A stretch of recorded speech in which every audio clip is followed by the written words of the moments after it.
If you enjoyed this program, please like and subscribe. I think we may have time for one more question. So, caller, you are live on the air. Please tell us your name, where you're calling from. Chris, calling from New York. Go right ahead, Chris. Hey, what's up, Rabbi? How you doing? I love you much, brother. Doing well, thank you. Hey, so I have a question. I'm a different perspective as far as Christians go. I do believe that Christ was Messiah. I do not believe he was God. He never says that. Matter of fact, in John, he says, "You're trying to kill me, a man who has just heard from God." So unless he was talking to himself and so on, that's just crazy.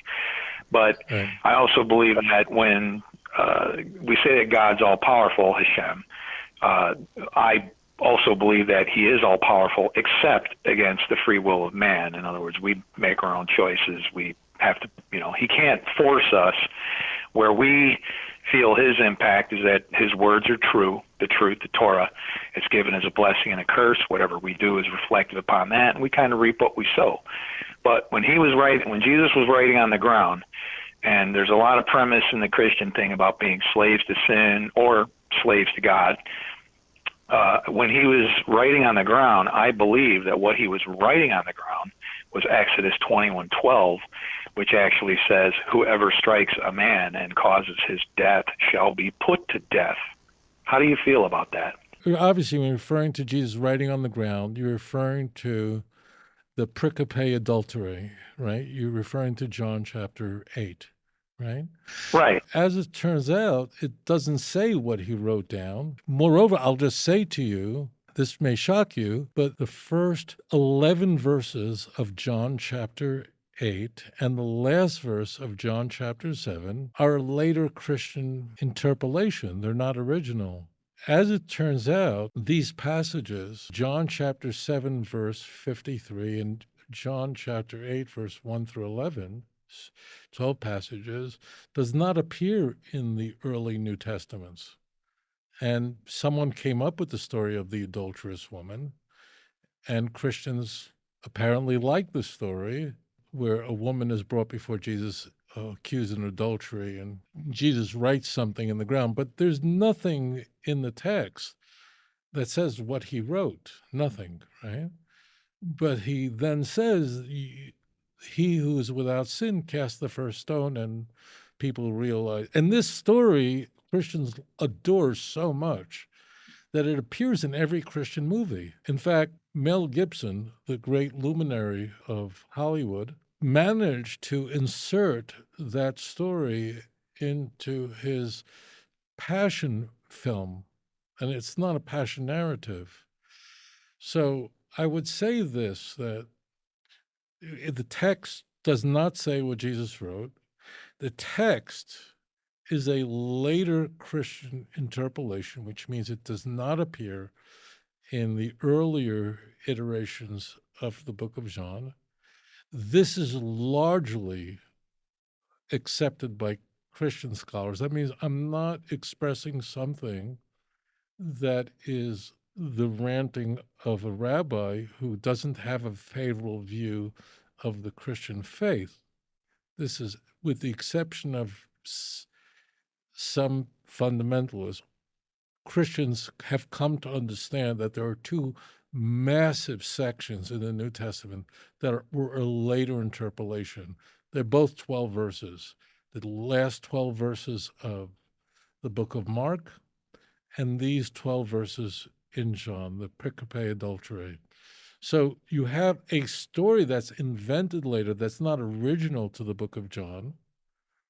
Nowhere does it say what Jesus even wrote in this made-up later story that makes its way into the Christian Bible, right? So to be able to find theology in something that's not in a it's not in a made-up story of a made-up story. That means I don't believe there's very much historical about the book of John. I don't want to right now convince you of that, but the pericope adultery is not original to John, and I don't believe in John, so I certainly don't believe in a fictitious accretion on top of an accretion. And then to read something into the story of what Jesus wrote is, I think, why? I think this is the way to do theology. Chris, you sound like a nice fellow. I'm not patronizing you. I'm not trying to get it done. You just sound like a thoughtful fellow, like you reject the doctrine of the Trinity.